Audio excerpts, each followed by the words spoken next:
The number one show I know that we all agree on is Break the Bank with Lerk and Deion. Welcome fucking back to another episode of the Break the Bank podcast. Been like 10 years since the three of us linked together, but we back to chop it up and talk some shit.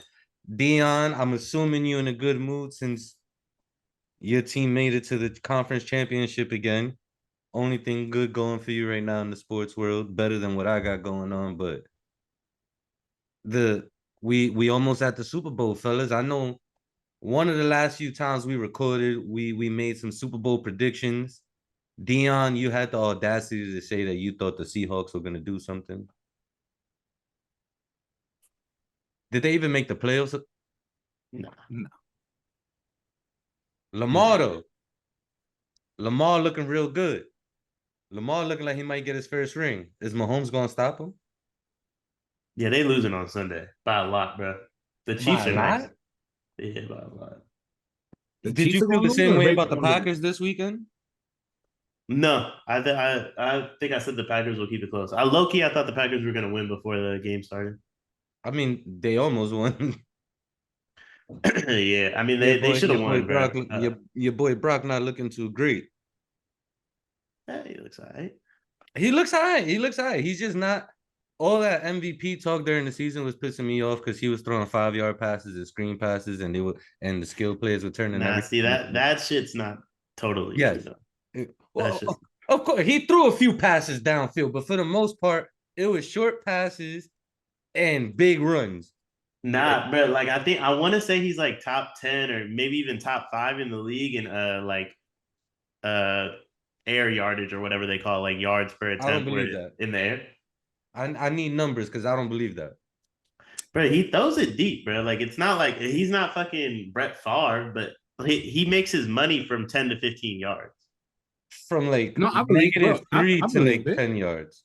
Bro, is there outside of like maybe the Ravens and maybe the Bills, is there a team that you have to respect to play action pass more for? Like you have to play the run. You have to play the run. So you suck the linebackers in, you throw that deep cross behind them. I mean, that's pitch and catch. But most of it. Bro, I just pulled it up. He leads the league if we're talking about quarterbacks that actually like play a lot. He averages 5.5 yards in the air per attempt. And the only quarterbacks in front of him are Nick Mullins, Mike White, Jacoby Brissett, Sean Clifford. That sounds insane. Are we talking about yards per catch, or yards per throw, or are we talking about air yards per throw? Because the amount of yards the ball travels in the air. Yeah, you're talking about air yards per pass. Yeah. Air yards per attempt. What website is this? Because I find it hard to believe that less than 6 is leading the league. I mean, you got to think about all the incompletions people have too. Yeah, it brings the average down. Right. No, look. The shit about Purdy is like, does Shanahan make his life easier? Yeah. Does C-Mac make his life easier? Yeah. Can the motherfucker make some throws that are incredible? Like the second half of that game, he made a couple throws. It was like, all right, those are big boy throws. That's not Shanahan. That's nobody. Like he fitted into a tight window. Pause. He was just looking shaky the first half, but second half he came back and he looked better. But that's the thing, is like a lot of things have to go right for him. But I mean, he's what, the 15th best quarterback in the league? I mean, with that roster and that coaching staff, it's probably all you really fucking need. Listen, look, I think Brock Purdy is solid. He way higher than 15. I think Brock Purdy is solid. It's just those random text messages throughout the regular season for like the first 12 weeks that Deion was saying. And then the media started necking him because Debo was turning screen passes into 60-yard touchdowns. But nigga, he wasn't. And that's the thing. What? Like, bro, Brock Purdy leads the NFL in pass attempts that travel 20+ yards and pass attempts that travel 30+ yards. Again, what website are we looking at here? It's called fantasypros.com. They do advanced analytics. I know how Fantasy Pros is. Yeah. Speaking of fantasy, how'd y'all fare in your leagues? Awful. This is the first year that I did no research. I didn't read a single article. I didn't listen to a single podcast. And bro, it showed, bro. Now, plus, it was a fuck ass season too because of all the bad QB play. Like the people who won on my leagues are people that I know are dog shit fantasy players, but it was a real luck played a lot of it. You know what I'm saying? I got violated in the second round of the playoffs, but the nigga I was playing, so there was some lame in the league that was doing bogus ass trades. Like, dude traded Tyreek Hill for Jonathan Taylor while Jonathan Taylor was still on the IR. And the person he traded him to already had CD Lamb. Then somebody else, the dude that was in last place, traded Justin Jefferson to the same person. How the fuck I'm supposed to be anybody that got Tyreek Hill, CD Lamb, and Justin Jefferson on the same team? Yo, look, that goes against my rule of playing fantasy with dudes from the Bronx. I don't do it. Nah, like, but see, my cousin, you know what's my crazy? boys, they be like, yo, you want to play fantasy? You know what's crazy? No. They from Florida. They from Florida. But they moved there from the Bronx. You know what I'm saying? They lack integrity. I don't fuck with it. So the one that traded Tyreek Hill lives in the Bronx but moved from Florida. The one that traded Justin Jefferson, what was that, bro? I took a shot of Mexican tequila from a wine glass or champagne glass. He's drinking seltzer water in a wine glass? Nah, this is straight from Mexico. They don't even You got a bottle of cologne? Relax. This shit right here is like $30. You know what I'm saying? Like 7 orphan Mexican children made this by hand. Like a lot of blood, sweat, and tears went into making that. Yo, let's take a shot together. It's our first time back. I'm with it. Deion, what you got? Bacardi. Got a little shot glass. I knew it. Yeah, I told him too. I said Deion gonna pull up with his paper shot glass. I got some Brugal Extra Viejo straight out of DR. Salud, cheers, y'all. Cheers. But that was brutal. Yo, real quick. Let's fuck the Niners. Yeah, I was so can I show you the Christmas present that my shorty Pops gave me for Christmas? Yes. Okay. Now, I'm a Puerto Rican. I'm from the Bronx. I say the N-word. My apologies to those who are offended. But what about me would lead you to believe, he's like, I just copped you the illest Christmas gift. This is a Malcolm X basketball jersey. Hold on. You got to see his face. Can you see the face? Nah, you got to take off your virtual background. Hold on. Let me do that real quick. No way. Son got that straight off the table on 1/2/5. Bruh. Crazy. Yo, he caught me a Malcolm X basketball jersey. Son. Where am I supposed to where am I supposed to rock this exactly? You know what I'm saying? Yo, bro. Right now, you gonna pull up Puerto Rican Day Parade with that? So mind you, he's a big Knicks fan. So for Christmas, I caught him an autographed Walt Frazier jersey. So he's like, this weekend, we should go out. You wear your jersey, I wear mine. I'm like, and now I got to find a way out of it. Because I already told him I thought the shit was fire. But so now I got to walk into public with a Malcolm X basketball jersey. And I felt like I should get jumped. Like I will get jumped. You know what I'm saying? But I low-key feel like your girl Pops did that on purpose, bro. Nah, the thing is, like, he really thought, like, he's like, I saw the color scheme.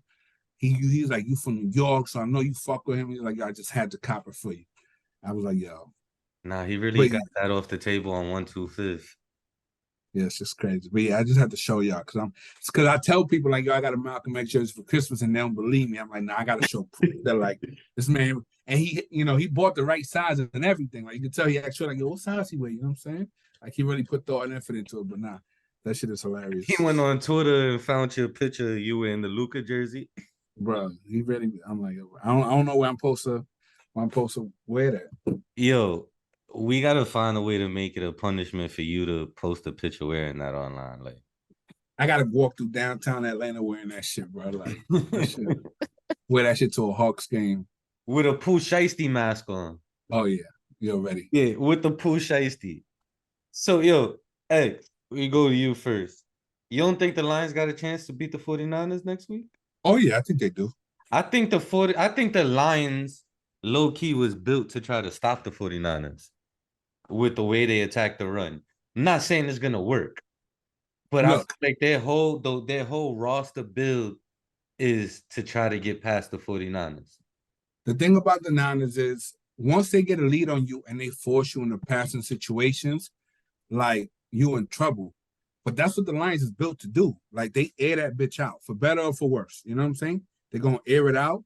And Amon-Ra St. Brown is nasty. Like, I don't know if Sam Laporta's hurt, but like even dumping it off to Jahmyr Gibbs, like, I don't know. I just feel like they could find the right mismatches with San Francisco. And if they can give Goff just enough time to where he's not on his ass every play, I feel like he could really beat them downfield. So I give him more than a puncher's chance. I think if they can contain McCaffrey, that's where everything lies. Can you contain McCaffrey? Because CJ Gardner-Johnson is back now, so the secondary is a little bit better, but the secondary is not very good. And Debo and Ayuk is gonna run amok on them. Kittle is Kittle. You're gonna have to contain CMC. If you can't cover Ayuk, they are built to stop the run. CMC.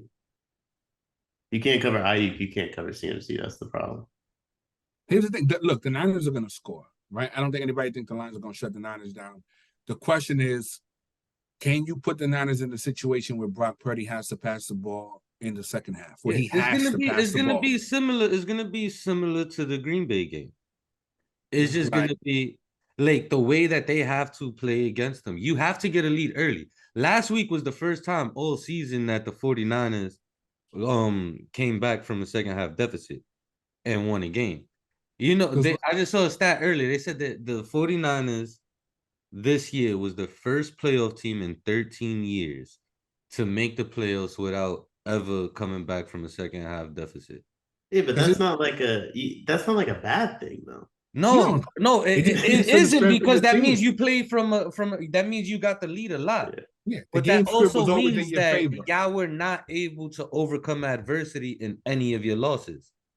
Like, no, they didn't have to. But they had the best record in the league. It's not like they like you know what I'm saying? It's not like they had the best record. Oh, what were they? 13-4? Yeah, something like that. No, but the whole point is this.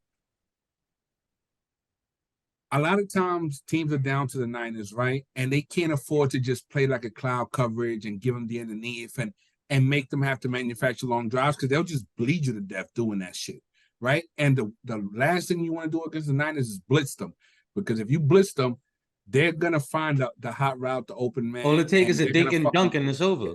They're going to kill you. But if you can actually afford to be like, all right, Brock, it's the same shit that teams try to do to Mahomes early in the season. Like, yo, we're not going to blitz you. We're not going to send more than 4 or 5 pass rushes at a time. You're going to have to beat us 5-6 yards at a time. And then all we need is for one play or one incompletion and to put you in enough 3rd and 8s, 3rd and 9s. And now if Purdy beats you consistently on 3rd and 8s, 3rd and 9s, you tip your cap. There's nothing you could really do.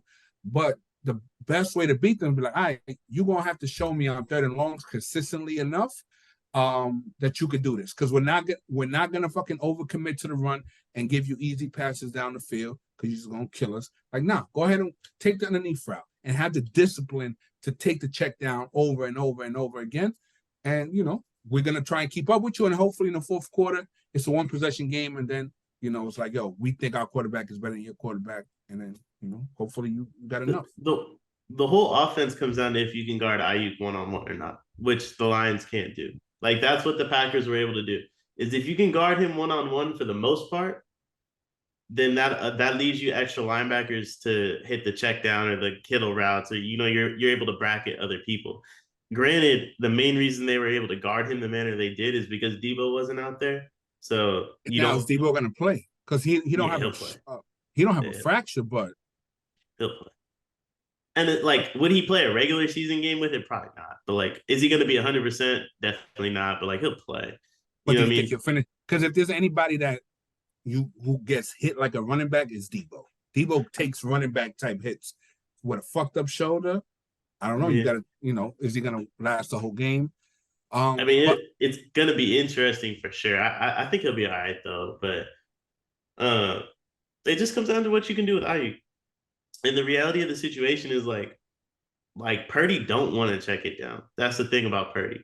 And that's what you saw in the Packers game. That's his biggest issue, is he don't want to do those things, is he doesn't want to go through his reads. And he said it himself in his post-game interview. He's like, the only difference between the first half and the second half was I calmed down and I went through my reads.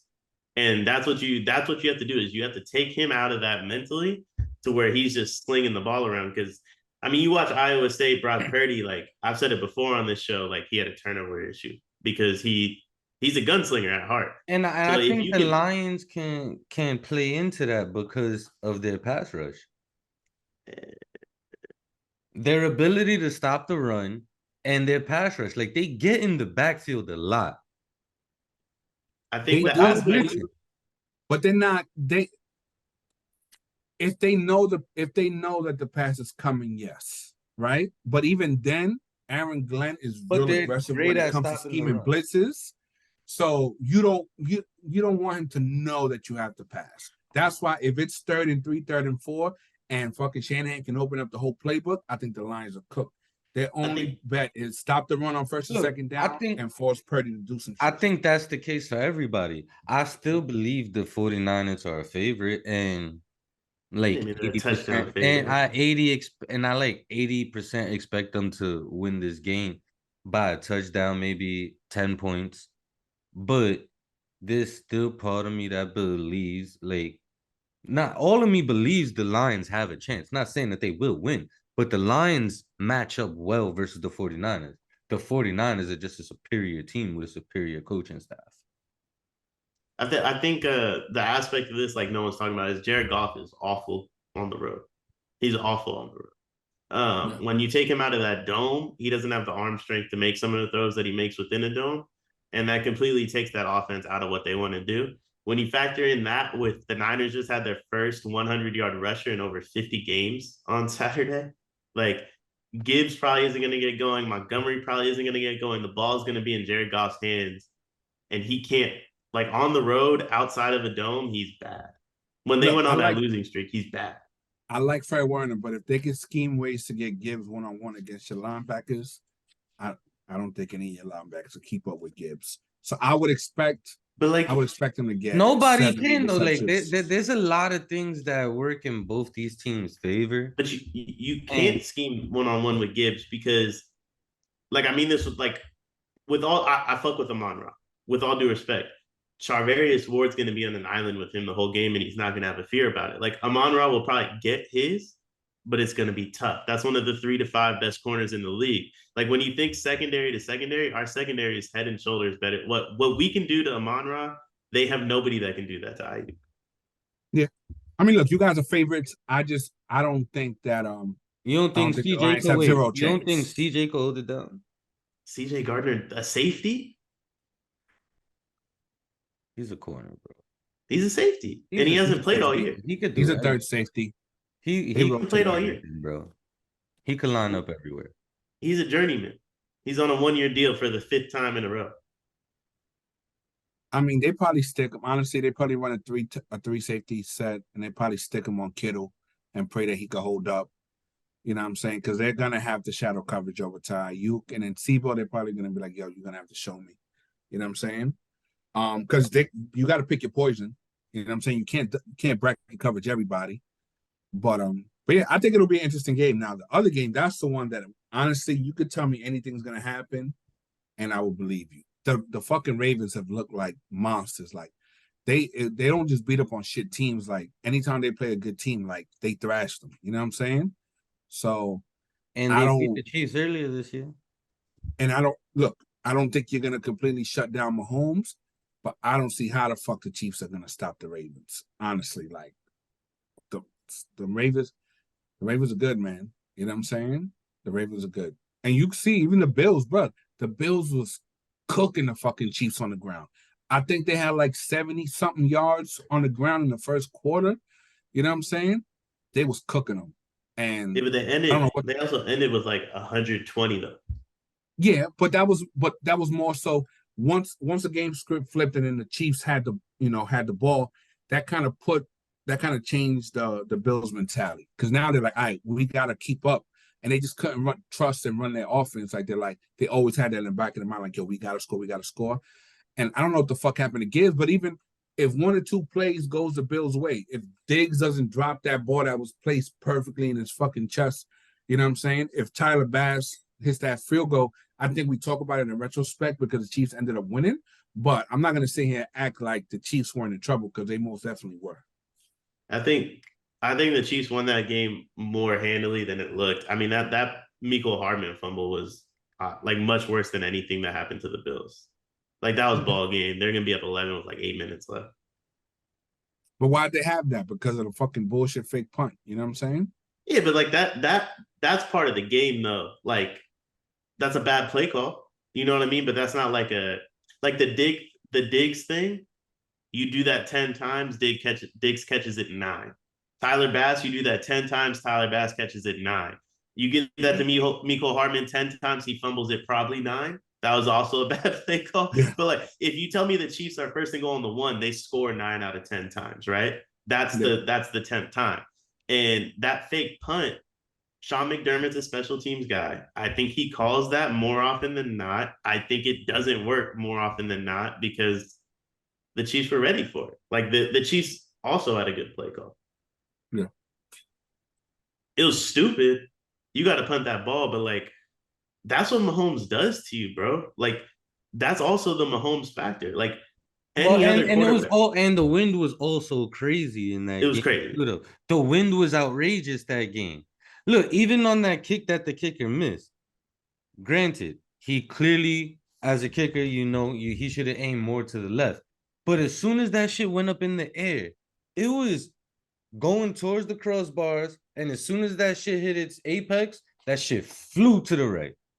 The wind was he almost missed the first field goal he made because of the wind. Remember, that wind was outrageous.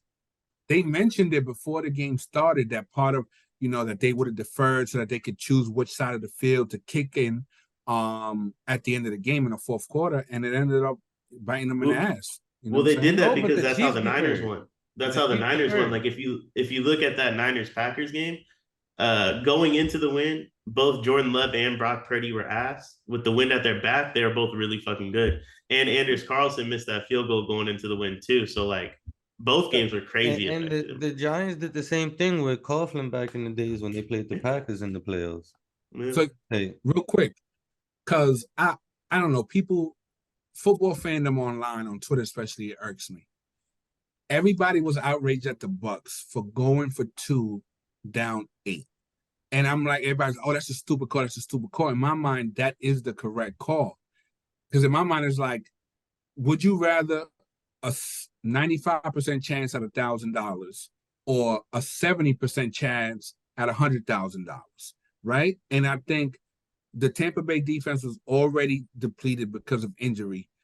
Playing for overtime when your defense is already that thin, you know what I'm saying? I feel like it's foolish, and I think it was the right move for them to try and go for 2, because then if they came back and scored a touchdown, then an extra point pretty much wins them the game in regulation, and you avoid having to throw your defense out there when they're already fucking, down bad. No, how'd you guys feel about that move? I agree with you 100%. And then just to add to that, even if you don't convert the 2-point the 2-point conversion, right? You're only down by 8. So it would just be the opposite. So now you just go for the 2-point conversion again and you still win the game. Well, no, you would tie the game. Then you would tie, but you go for I feel like there's 2 ways to go for it. Do it. You either kick the field goal down by 7, play for overtime, or you do what they did. Either way, you can't go wrong, because at the end of the day, you still have to get a stop and another touchdown, regardless of if you choose the field goal or the 2-point conversion. You still have to go stop them and then get the ball back and score another touchdown. Either way, you're not kicking a field goal to win the game afterwards. You still have to go for another touchdown. It's just a matter of if you're playing for overtime or playing for the win. So I don't think kick the field goal the first time and then go for 2, but it's like, no, because at that point, that's what I would do. Down to 1. But at that point, the entire game boils down to 1 play. Here, it's like, okay, this is not a certainty, but if you do what you're saying, if you fail a 2-point conversion, you're guaranteed to lose.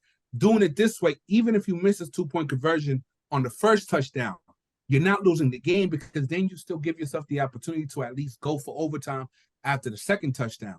So you give yourself more optionality as opposed to putting it all on a coin flip at the end of the game. This you got a coin flip to win it, and then you give yourself a coin flip to go for overtime. So I just feel like there's more opportunities for you to actually come out ahead, or at least So I think minimize the risk. I think mathematically your explanation makes sense. I just personally I think momentum's real. So like when you go for 2 in that case and you don't get it, I think that's ball game, because now that offense is trotting on the field knowing like, all right, we can run the ball 3 times, kill the clock. We're not going to throw it, right, and spare you a timeout. And then you still have to score and get a 2-point conversion. And the defense feels much better about stopping the 2-point conversion because they're a little bit more relaxed, because like the game isn't on the line for them.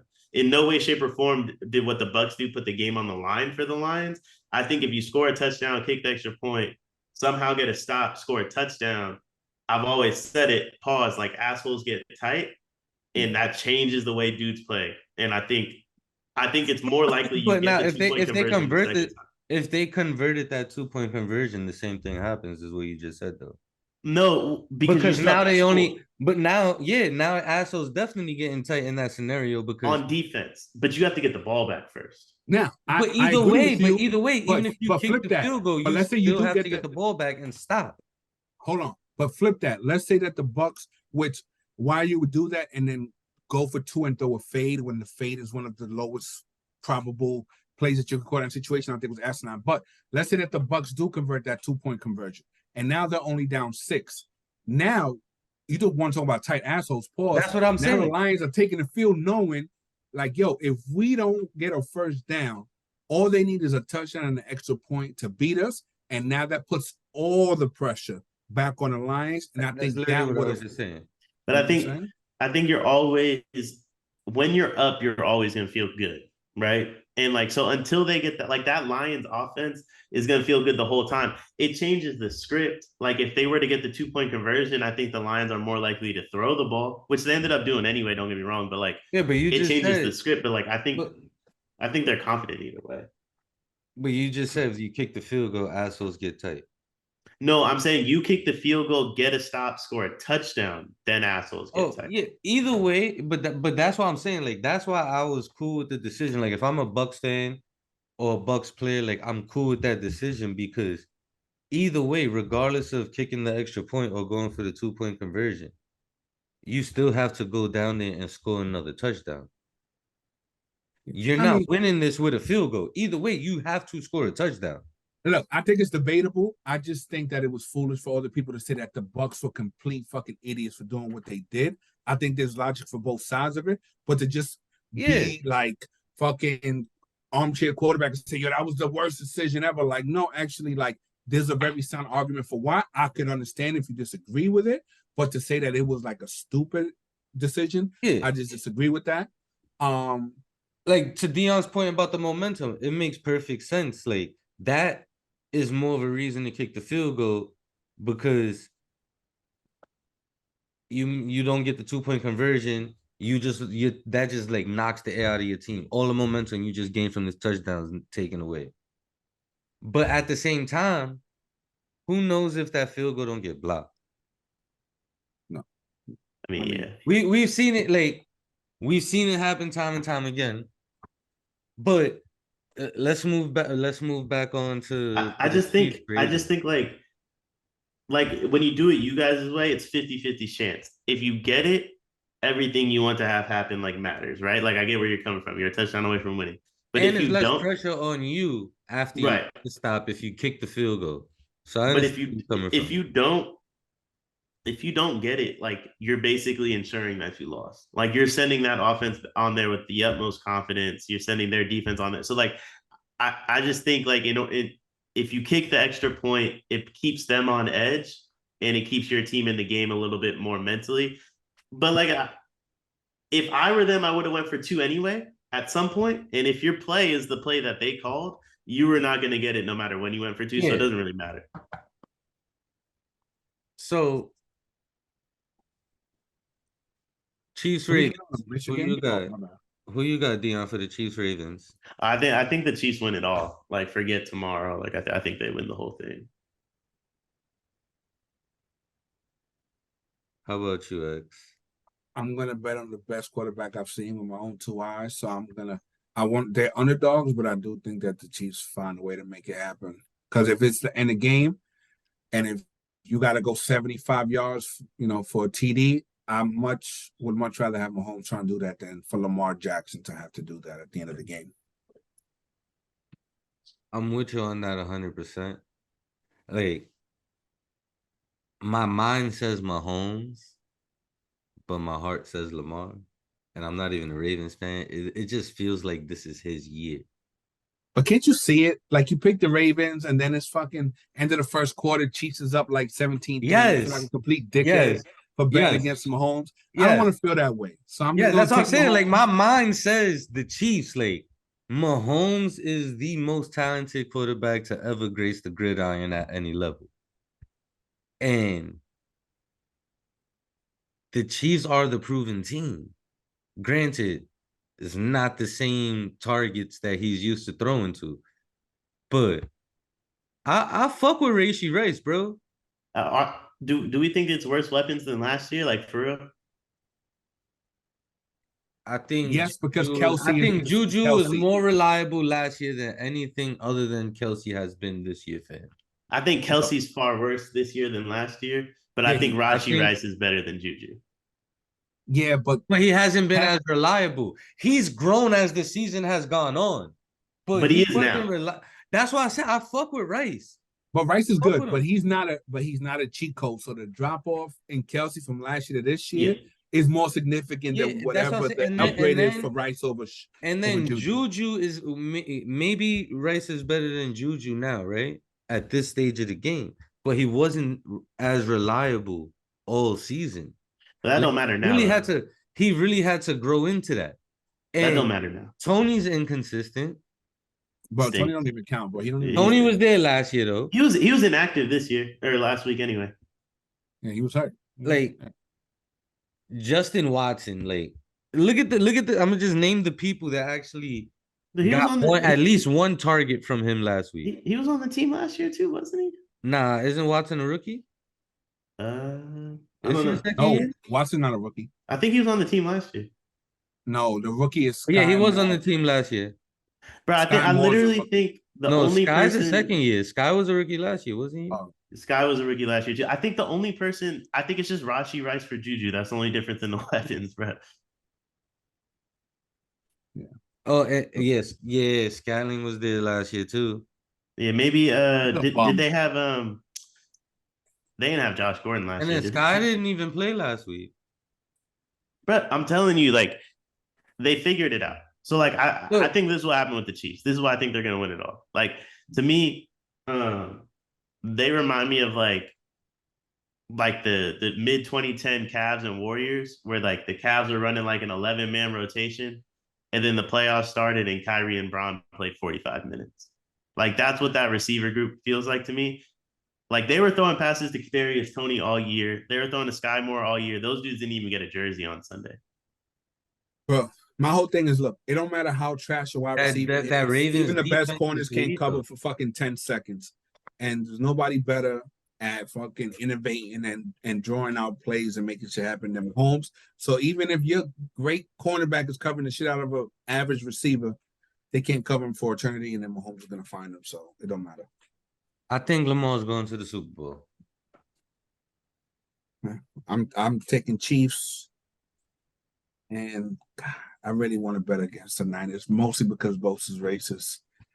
So I'm probably going to bet on a Lions Chiefs Super Bowl. Hutchinson probably racist too. Yeah, but he's not as outward with it. You know what I'm saying?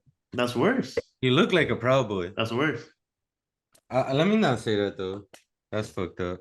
I'll take that back. That closet racism, how we wound up with Biden. Well, he's also an open pedophile, and everybody still voted for him. You gotta get off Reddit, man. You know what I'm saying? I mean, man groups. I know your homie at the barbershop told you that Biden. You know what I'm saying? Nah, come on, Biden. Bro, have you not seen the way he touches these kids? Bro, he's seen now, but even his son, been going on for years. Hunter Biden is wild. Yo, he like to do coke and fuck strippers. Like, who amongst us? You know what I'm saying? Like, what are we talking about? So, so y'all both got the Chiefs. You got Chiefs Lions. Chief Lions, yeah. You got Chiefs 49ers with the Chiefs winning it, you said, right? But I think the Super Bowl is that first game. Low key, bro. Honestly, I thought the Super Bowl was Bills Chiefs. I think it's gonna be the Ravens and the I want to say the Lions, but I really think the 49ers gonna end up finding a way to win. It's fucking Kyle Shanahan. If we get the Ravens, we'll win that game. It's gonna be a city. Did either one of you feel good about Michigan winning that natty? That shit felt gross to me. It didn't feel real. I low key wanted them to win. Why? Because they was going up against a Pac-12 team and it wasn't USC. I don't know, bro. I hate that fan base. I hate that school. I hate Harbaugh. I think that's nasty business. I don't know. That shit just felt dirty to me. You know what I'm saying? You know that's how long does don't talk like that about Deion uncle. How long does Herbert last with Harbaugh? It's a done deal. He'll be there. Yeah, he'll be there. He interviewed already, right? He's doing a second one this week. Oh shit. Yeah, it's a done deal. Look, I'm done with the Chargers. Every year, the Chargers, low key, the Chargers also. Yo, but this year, every year, the whole offense gets hurt. This been happening since Phillip Rivers was there. Bro, every year, and then when they all healthy, they just have like that. That's when the coach gets exposed. Like it's the same niggas. We use injuries as an excuse for them. The same niggas hiring the same terrible coaches, and now they think that Harbaugh is gonna come from Michigan and NIL, and he's gonna come and fucking do some other shit. Look, call me a hater. I'm not a college football. You don't believe in Harbaugh? You don't believe in Harbaugh, the NFL coach? He's been to a Super Bowl before. And he had Kaepernick as his quarterback. I mean, Kaepernick was on a run, bro. Like that wasn't coaching. He made an NFC championship with Alex Smith. Yeah. Lost to the Giants, right? Yeah, he took a 3-win Niner team and they went 13-3 immediately. Yeah, like that's what I was saying. Regardless of how you feel about him and Michigan, maybe 7 wins. Like he's proven that he can get the job done at an NFL level. Like he hasn't won a Super Bowl yet, but he's proven to be a good coach in the NFL. The reason why he wasn't an NFL coach is because he chose to go to college. It's not like he couldn't get a job in the NFL. Well, I mean, I think there's a lot to like his departure with the Niners that's like deeper. Like I don't think it's fully his fault, but like no, but I'm saying is like even if he wasn't with the Niners, like it's not like he couldn't get a job somewhere else. He chose to leave. He wanted to coach his alma mater. That was his dream job. I'm not a Harbaugh believer like that. But like, how long? Like, I think Herbert, because Harbaugh will be there for a while, in my opinion. Like, I don't see Harbaugh leaving. I think Herbert lasts 2 years, maybe, before Harbaugh gets rid of him, because Harbaugh is tough on players. Like that's the one thing. 70, bro. Huh? Embiid just dropped 70. Yeah. Like that's the one thing that Niners teams always say about Harbaugh is he was tough, bro. Like he wears on you. And Herbert's an idiot. He makes a lot of mistakes. Like I don't think Herbert could last with, bro. He's been coddled like this whole time. But you don't think that'll just make him better though? Like no, I think you're a product of your environment. He's been coddled his whole NFL career. We sitting up here talking about coaching and injuries. So are you saying he's not coachable? That he can't take a different coaching style? No, I think he's coachable. I just don't think him and Harbaugh fit each other's the style that he needs. Maybe this is what he needs to get better and to take that step and be the guy that you keep trying to explain to everybody he's not. No, think that he's shown he isn't. Yeah, I'm torn. So many people still think that he is, and you keep trying to explain that he's not.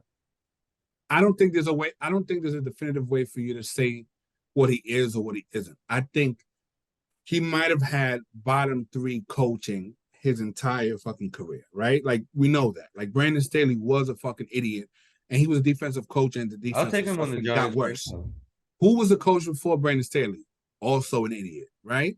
So look at Justin Herbert's average depth of target. Like they got this man like throwing bubble screens and 3-yard crossing routes. Like no one has really opened up the playbook, but at the same time, in certain scenarios, Herbert hasn't shown the decision making that makes you think like, yo, like you could put Mahomes with any coach. Mahomes is going to be Mahomes. I don't think Herbert has shown that he can transcend bad coaching, but we've yet to see him with actual good coaching. So I do think that there's an opportunity for him to save his career. I'm not just going to be like Deion, be like, yo, he's ass. Yeah, he can't be great. I think he can be, but he's going to have to really tighten up in some areas to show improve. But the talent is there. He's not one of these dudes where I'm like Brock Purdy's never going to be the best quarterback in the league. But his decision making at times and blah, blah, blah, better be the cliche game manager. I think they've been coaching. He's what? He's more than a game manager. Who, Purdy? Yeah. Possibly. Yeah. We'll see. You know what I'm saying? We'll see. I mean, I'll put it to you like this, right? So, like, I remember saying I thought Purdy was better than Trevor Lawrence. Y'all freaked out. Like, I don't even think, like, that's not even a fair conversation for Purdy. I was shitting on Trevor from the beginning. You remember that. No, Trevor Lawrence stinks. Like, that's not even a fair conversation. Like, the Herbert Purdy thing, like, if every reason we think Herbert's better than Purdy is hypothetical. Gun to your head. If I told you you could have Herbert being coached by Shanahan, or you could have Brock Purdy for the next 5 years. Coached by Shanahan? Coached by Shanahan. Do you still take Purdy for the next 5 years? Yeah. Honestly, gun to my head, I would take Kirk Cousins before either. I'm gonna be honest, but like when I watch Herbert play, like bad coaching, whatever, but like he processes the game really slow.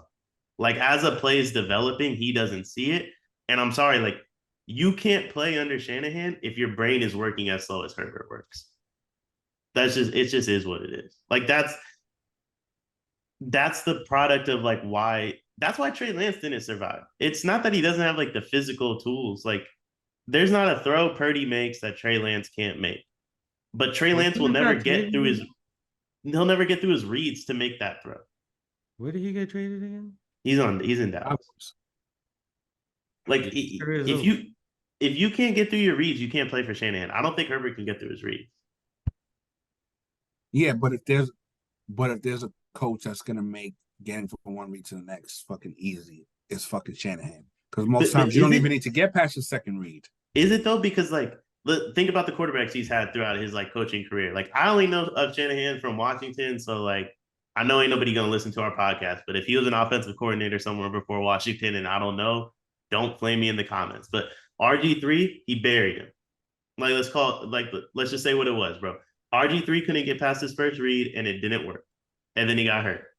And then he moves on to Atlanta. Matt Ryan's he's a first ballot Hall of Fame quarterback, one of the best, to do it. And then he comes to the Niners.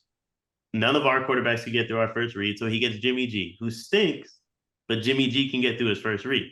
So Jimmy G is able to play for him, right? Then he drafts Trey Lance number 3. Trey Lance has everything in the book besides the ability to read a defense, right? Zero development. In 3 years with Shanahan, zero development. Like, I don't think Shanahan, that's the one thing I would give him credit for. Was he ever even healthy enough to get extended first team reps? But like, the thing is Shanahan doesn't have the patience to do that. Like, that just is what it is. Like, Trey Lance was never going to get that opportunity. Like, I know he got hurt. Trey Lance continues to play the way he played in those first game and some change of that season. He was getting benched. Like, he was bad. Like, it just is what it is. But he wasn't bad because he doesn't have the talent. He was bad because he can't get through the reads in Shanahan's system. It's complex. And it's not even post-snap. I think what Shanahan relies on is pre-snap.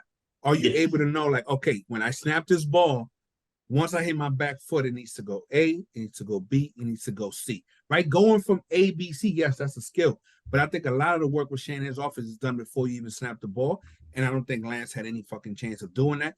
I do think that Purdy, because if you look at Purdy play, he gets that ball out to his playmakers quick, right? And that's all right. Where do I have the mismatch? Okay, the over leverage on that side, I'm gonna go ahead. And then we've heard other players talk about Shanahan the way like No one knows how to break defenses more than Shanahan. But as a quarterback, you need to know when that defense breaks, where am I going? And if you can't identify that, you don't stand a chance. I just sent y'all a picture, Lerk. I don't know if in the 2 months, 3 months that we didn't record, you got the ability to edit a photo into like our thing or not. If you can put this photo in, this is why Purdy can play for Shanahan and a guy like Herbert can't. He is blindly making this throw, knowing the receiver will get there. There's 3 defensive players around him. He trusts the offense. He trusts his reads, and then he's blindly making that throw. Guys like Herbert can't do that. They just can't. And maybe if Shanahan got Herbert coming out of Oregon, maybe. But the Herbert that's been blitzed, he's been sacked, he holds the ball, he doesn't get through his reads. Like, it's too late now. It's too late now. I agree. Herbert waits for the receiver to get open before he throws the ball. Purdy is throwing the ball with rhythm, with timing, with tempo. And so I do agree with you there.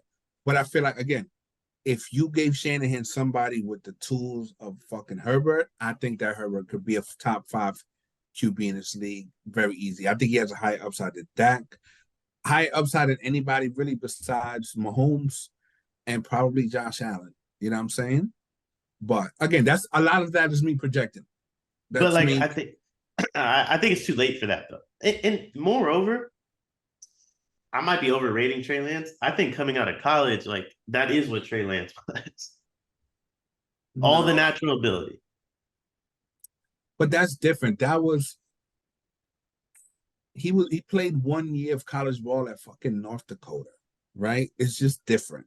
He physically, when he stepped on the field, he was the most physically talented player on every field that he stepped foot on. That's a lot different than a Justin Herbert. You know what I'm saying? That's fair. I mean, listen, if you told me he got Herbert coming out of college, maybe. I don't know. Maybe. But I think at this point, no shot. Like, I honest to God, the only quarterbacks I think could play in Shanahan's system better than Purdy are the obvious ones: Mahomes, Burrow, Allen, right? And even Josh Allen, bro. Even Josh Allen, that's like 50-50. That's like 50-50. But then you have like Cousins. I think Cousins would be much better in the system. But everybody else, I don't really think so. Stroud, obviously. Stroud. Yeah, he's a problem. Man. Yeah, Stroud's a problem. Stroud's a fucking problem. But like all these other, bro, Trevor Lawrence would stink. Herbert would stink. A lot of them are just too stupid. And they just are, bro. Fucking like I see Lerk's eyes starting to gloss over. I'm like, okay. He's in that tequila drunken stupor. He's on like tape delay. Nah, I'm high. And I was reading text message. Oh, yeah. No. I guess that's it for this week. It's good to be back. Hopefully we'll be back next week. You know, X usually goes on adventures. Actually, it's funny you say that because I'm actually gone next week. I'm in Hawaii for work, bro. Like, you know what I'm saying? I'll be surfing or some Hawaii shit. For work. What a flex. I'm going to have a fucking grass skirt on, you know what I'm saying? Just whatever. But the week after that, we in the building, though. You know what I'm saying?